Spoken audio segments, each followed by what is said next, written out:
Hello guys, welcome back to my channel. आज हम आपको लेकर जा रहे हैं माता वैष्णो देवी के दर्शन के लिए, जो कि जम्मू में कटरा सिटी के त्रिकुटा हिल पर स्थित है। माता रानी का बुलावा मिलते ही लाखों भक्त इस चमत्कारी दरबार में दर्शन कर अपनी सब मुरादों को पूरी करते हैं।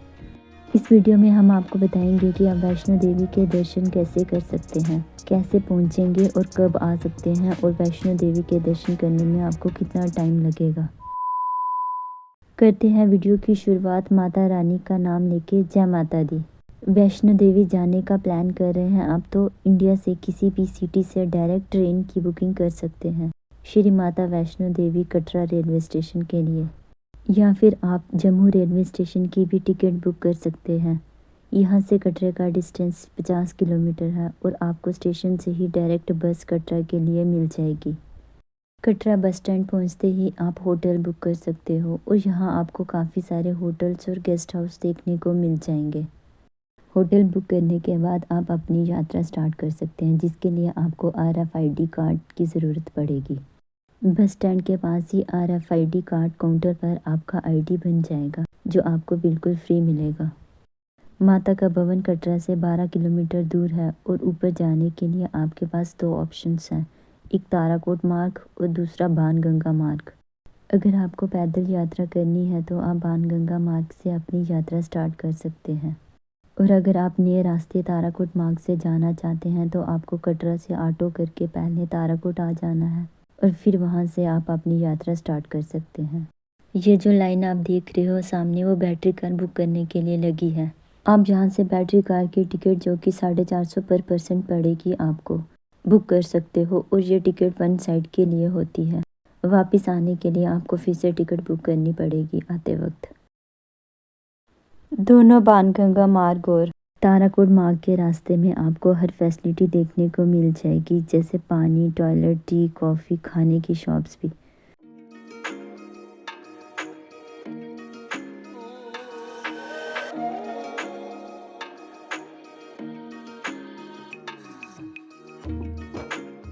पूरे 12 किलोमीटर का सफ़र कंप्लीट करके हम पहुंच चुके हैं माता जी के दरबार में।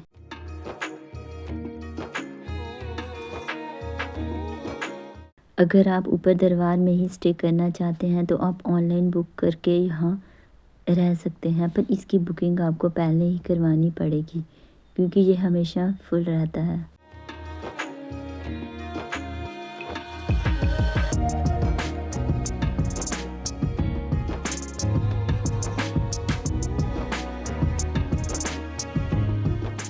अब हम बात करते हैं दर्शन की। दर्शन के लिए आपको सभी इलेक्ट्रॉनिक आइटम्स और लेदर के सामान को लॉकर रूम में जमा करवाना पड़ेगा, फिर ही आप दर्शन के लिए आगे बढ़ सकते हैं।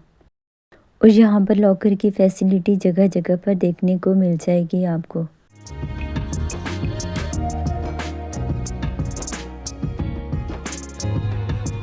पुरानी गुफा के दर्शन आपको सिर्फ जनवरी में ही करने को मिलेंगे, बाकी पूरा साल आप नई गुफा से ही दर्शन कर पाएंगे। पुरानी गुफा 14 जनवरी से स्टार्ट हो जाएगी, तो आप तब भी आ सकते हैं दर्शन करने के लिए।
यहाँ से सीढ़ियाँ चढ़ के ऊपर जाना होता है माता रानी के दर्शन करने के लिए, और यहाँ पे अंदर फ़ोन अलाउ नहीं है।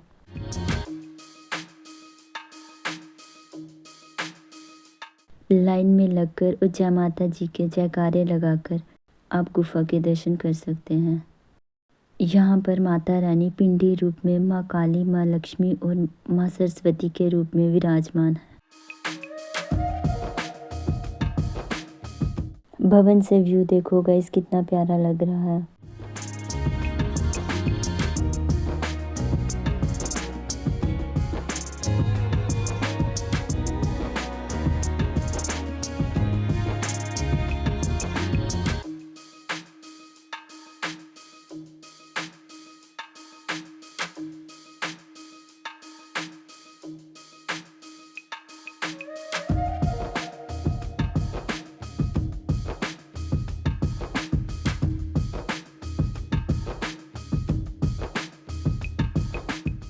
गाइस भवन के पास ही एक और वेटिंग रूम है, आप यहाँ पर भी रेस्ट कर सकते हो और रेडी हो सकते हो।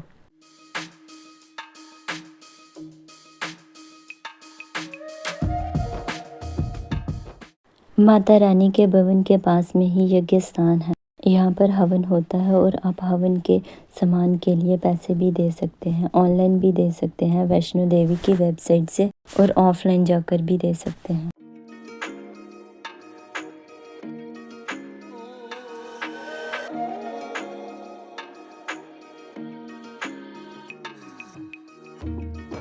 माता रानी के दर्शन करने के बाद थोड़ी सीढ़ियाँ चढ़ के नीचे जाना पड़ता है, वहाँ पे हनुमान जी के भी दर्शन कर सकते हो आप। हनुमान जी के दर्शन करने के बाद आप थोड़ा और नीचे जाके शिव गुफा के भी दर्शन कर सकते हो।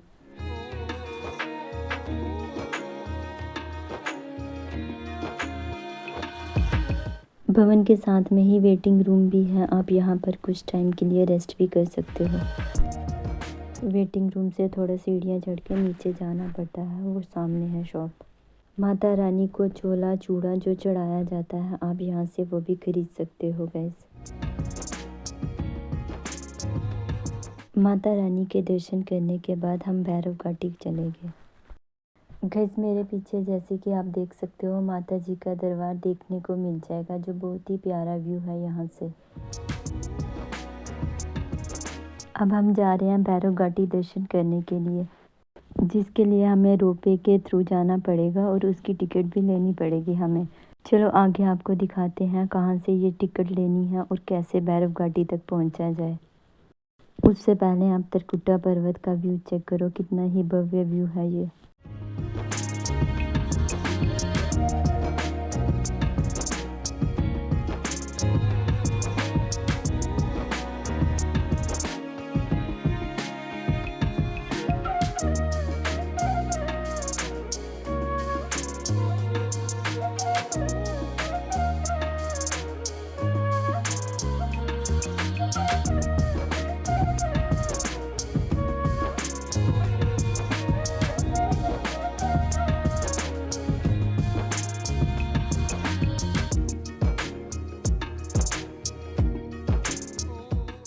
गाइस यहाँ का मौसम दिसंबर में काफ़ी ठंडा रहता है, आप अपने साथ जैकेट या एक्स्ट्रा कपड़े ज़रूर कैरी करें।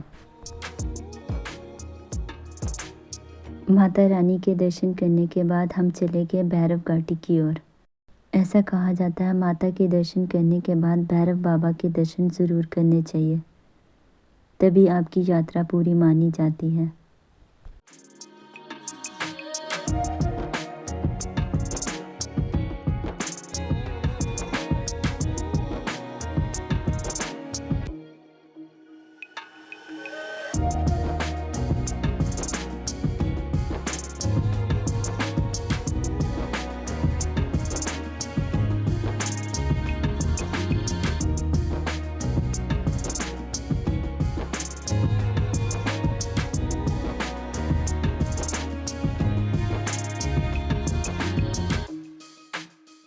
लंच करने के लिए हमने हल्दीराम का ऑप्शन चूज़ किया और हमने वहाँ पे परांठा, डोसा, पूड़ी चना ऑर्डर किया था।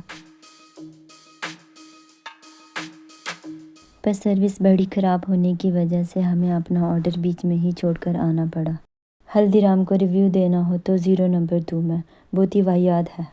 हल्दीराम में ठंडा खाना मिला और वो भी काफ़ी देर वेट करने के बाद, और यहाँ का स्टाफ का बिहेवियर भी अच्छा नहीं था।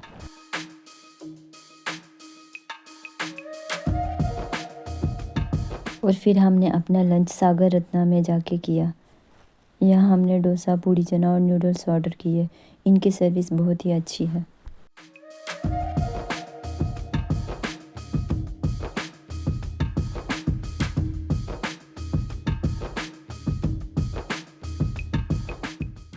यहाँ से रोपवे का रास्ता है भैरव घाटी जाने के लिए। पहाड़ों से कितना सुंदर नज़ारा दिख रहा है। भैरव घाटी के दर्शन करने के लिए आप सीढ़ियों के रास्ते से भी जा सकते हैं और दूसरा रास्ता रोपवे के थ्रू भी जा सकते हैं। रोपवे की टिकट 100 रुपया पर पर्सन लगेगी और आप कुछ ही देर में दर्शन करके वापस आ सकते हैं।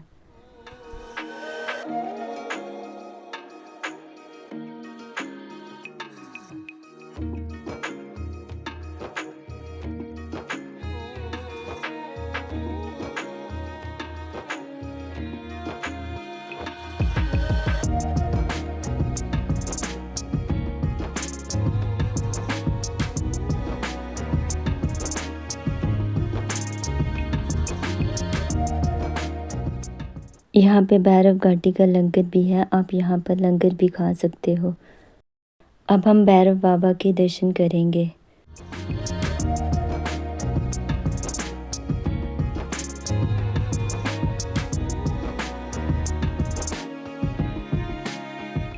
यहाँ से आप विभूति भी ले सकते हो। यहाँ से भैरव बाबा का दृश्य देखो कितना प्यारा लग रहा है।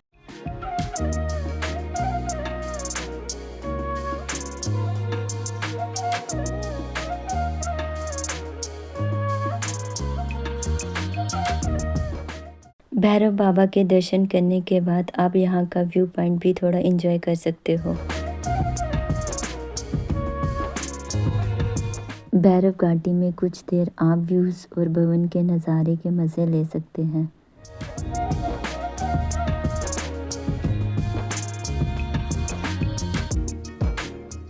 भैरव बाबा के दर्शन करने के बाद अब हम फिर से नीचे आ गए भवन में।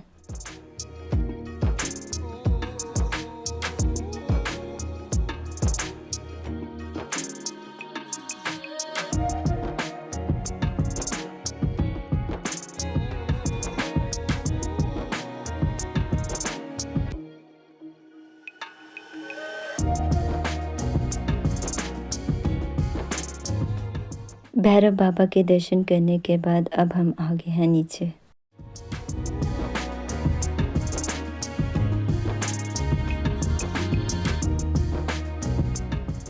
भोजनालय मनोकामना भवन, आप यहाँ से ब्रेकफास्ट लंच कर सकते हो, जो कि ये श्राइन बोर्ड का ही है।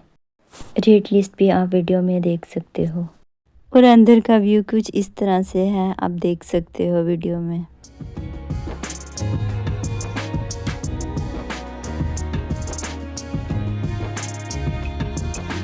यहाँ पे एक और वेटिंग हॉल भी है जो राम मंदिर के पास में है।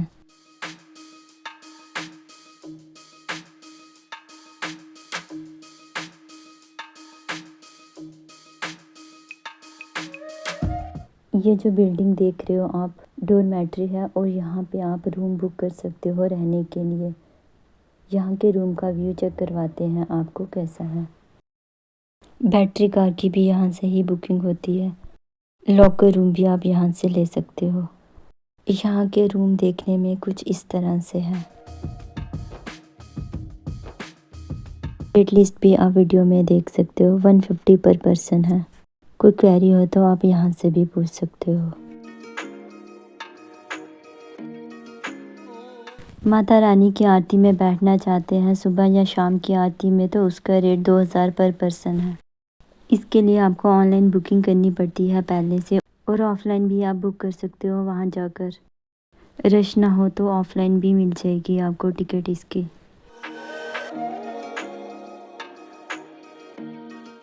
अगर आप हेलीकॉप्टर में आना चाहते हो तो उसके लिए भी आपको टिकट की बुकिंग ऑनलाइन करनी पड़ेगी, जिसका रेट 2100 पर पर्सन रहता है।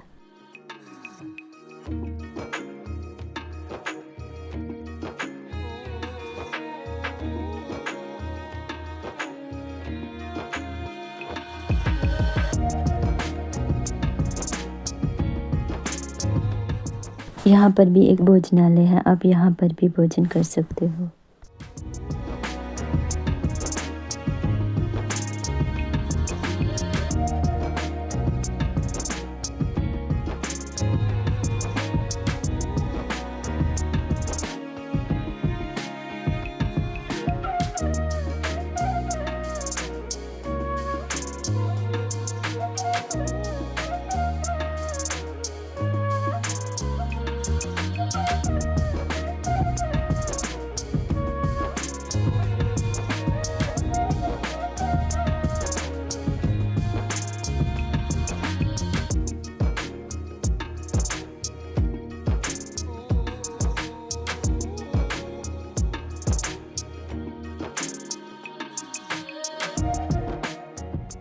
दुर्गा भवन से ही थोड़ा नीचे जाके बाथिंग घाट भी है, आप यहाँ पर स्नान भी कर सकते हो।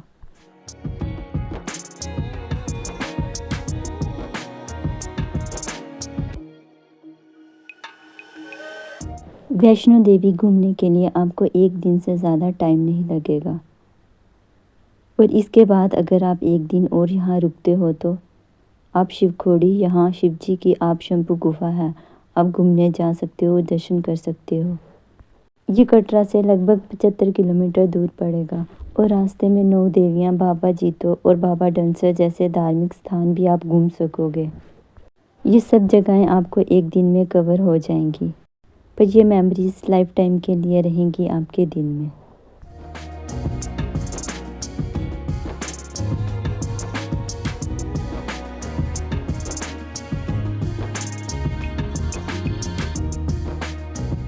भवन में चढ़ाने के लिए आप प्रसाद भी ले सकते हो यहाँ से।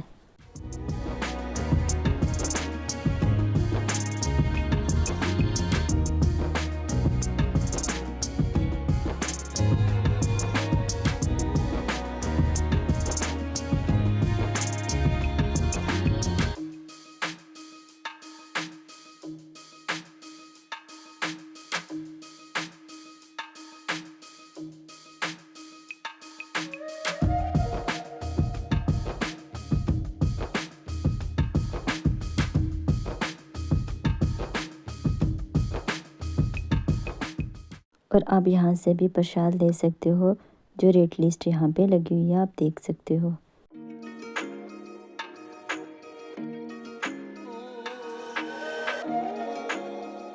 और फिर हम कटरा वापस आ गए।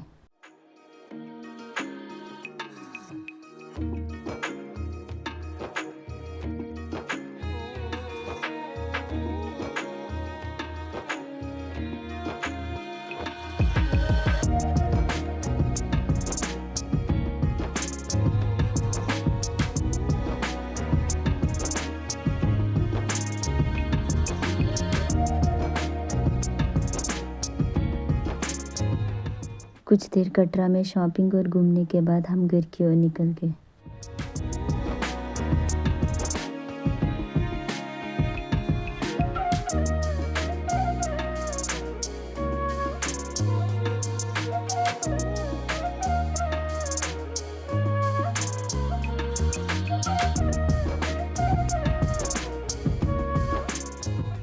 कटरा से बाहर निकलते हमें गोलगप्पे खाने का मन हुआ, और कहा जाता है कटरा में गोलगप्पे बड़े अच्छे और टेस्टी होते हैं। चलो ट्राई करते हैं। गाइस, अगर आप भी कटरा आते हो तो यहाँ के गोलगप्पे भी ट्राई कर सकते हो, और साथ में यहाँ खाने के लिए कलाड़ी कुलचा, बन मस्का और चाय जैसे ऑप्शंस भी मिल जाएंगे आपको।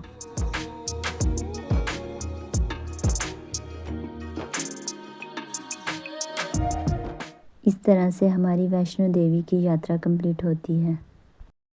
आई होप आपको हमारी ये वीडियो अच्छी लगी हो। Do like my video and subscribe my channel. जय माता दी। Thank you for watching.